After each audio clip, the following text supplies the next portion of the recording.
नमस्कार।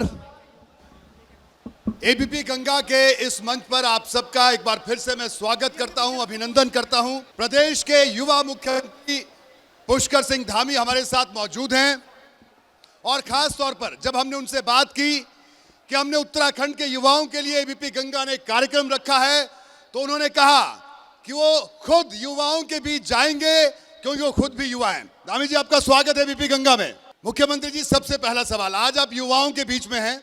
मुझे लगता है कि मैं आगे इस बारे में भी चर्चा करूंगा, लेकिन पहले ये बताइए आप युवाओं के लिए पुष्कर सिंह धामी क्या सोचते हैं, क्योंकि पूरा उत्तराखंड का युवा ये जानना चाहता है। आप देख सकते हैं हजारों की भीड़ आपके सामने है।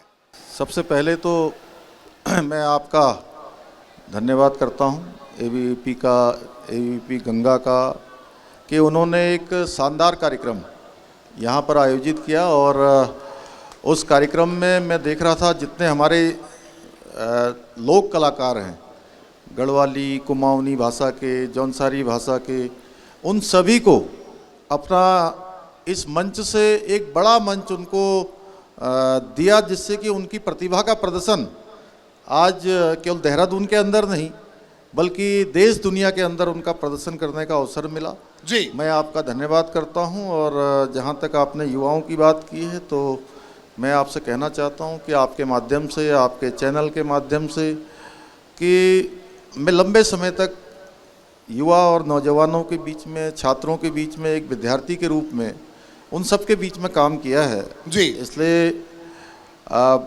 मुझे ये जिम्मेदारी जब मिली तब से मैं लगातार यही सोचता हूँ। जहाँ तक हमारे प्रदेश में सरकारी नौकरियाँ बहुत सीमित हैं और वो पद बिल्कुल सीमित हैं, लेकिन उसके बावजूद भी हमने तय किया है, पिछले आप 1 साल 1.5 साल का यहाँ का सारा आंकड़ा निकालेंगे जी, तो सर्वाधिक जो नियुक्तियाँ हुई हैं वो इसी कालखंड में हुई है। लेकिन इतने भर से काम चलने वाला नहीं है। हमने इस बार का जो अपना सामान्य बजट हम लाए हैं, उस बजट में हमने प्रावधान किया है कि अब हमारे नौजवान युवा वो केवल रोजगार, सरकारी नौकरी की तरफ न जाएं, बल्कि अपना स्वरोजगार खड़ा करें और स्वरोजगार के माध्यम से जहां खुद रोजगार करेंगे, खुद उनका रोजगार बनेगा, वहीं लोगों को भी रोजगार देने का काम करेंगे आने वाले। धामी जी, एक और बड़ा अहम सवाल मेरा आपसे है। वैसे तो प्रदेश के युवा आपसे खासे खुश हैं, लेकिन कई युवा आपसे बहुत नाराज हैं। क्या आपको पता है इस बात का धामी जी? वो नाराज इसलिए कि आप नकल के विरोध में कोई कानून लेकर आ गए, कोई नकल करता हुआ पकड़ा गया उसको जेल में डाल देंगे। नहीं, उनकी संख्या बहुत कम है।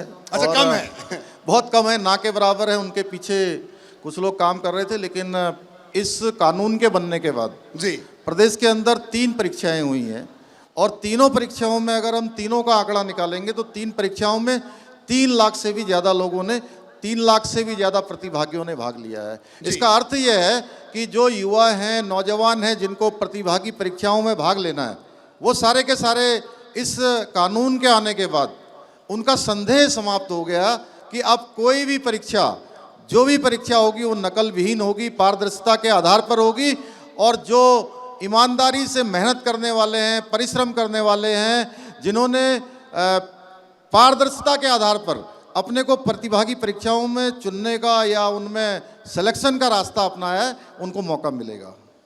ठीक है, ये आपने युवाओं के लिए बात की, लेकिन एक और अहम सवाल, आजकल आप देश भर में सुर्खियों में आपने कहा कि साहब उत्तराखंड में जो मज़ारे हैं इसको लेकर आपने एक बयान दे दिया और पूरे देश भर में सुर्खियां ये चल रही हैं। क्या कहना है इस पर? ये मज़ार को लेकर मुख्यमंत्री पुष्कर सिंह धामी जी का ये बयान आना किस तरह से देखा जाए इसे? देखिए, उत्तराखंड देवभूमि है। ये धर्म का, संस्कृति का, अध्यात्म का केंद्र है। ये गंगा का प्रदेश है, ये यमुना का प्रदेश है, ये देवों का प्रदेश है। इस प्रदेश के अंदर जब हमने पिछले दिनों इसका सर्वेक्षण करवाया कि हमारी जो सरकारी ज़मीनें हैं, वन विभाग की ज़मीन है, पीडब्ल्यूडी की ज़मीन है, रेवेन्यू डिपार्टमेंट की ज़मीन है या कोई भी सरकारी ज़मीन है जी, उन सरकारी ज़मीनों के अंदर 1000 से भी ज़्यादा ऐसे स्थान हैं जहाँ पर अवैध रूप से ये अतिक्रमण हुआ है, अवैध रूप से मज़ारें बनाई गई हैं। तो ये अवैध रूप से जितने भी काम हैं, हमने निर्णय लिया कि किसी भी कीमत पर इनको अब जहाँ पर है वहीं पर रोकेंगे और जितनी भी इस प्रकार के अतिक्रमण हैं उनको हटाएंगे।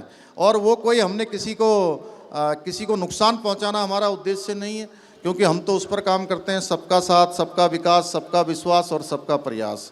और इसको आधार मानकर हमने जो है इस कार्रवाई को आगे बढ़ाया है और अभी 100 से भी ज़्यादा स्थानों पर ये कार्रवाई हो गई है। और हमने कहा है कि जो भी लोग इसके पीछे हैं अतिक्रमण करवाने वाले, वो स्वतः ही अपना जो कब्जा है वो हटा लें, अपना अतिक्रमण हटा लें, अन्यथा हमको जोर जबरदस्ती कानूनी तरीके से उसको हटाने पर भी हम तैयारी कर रहे हैं।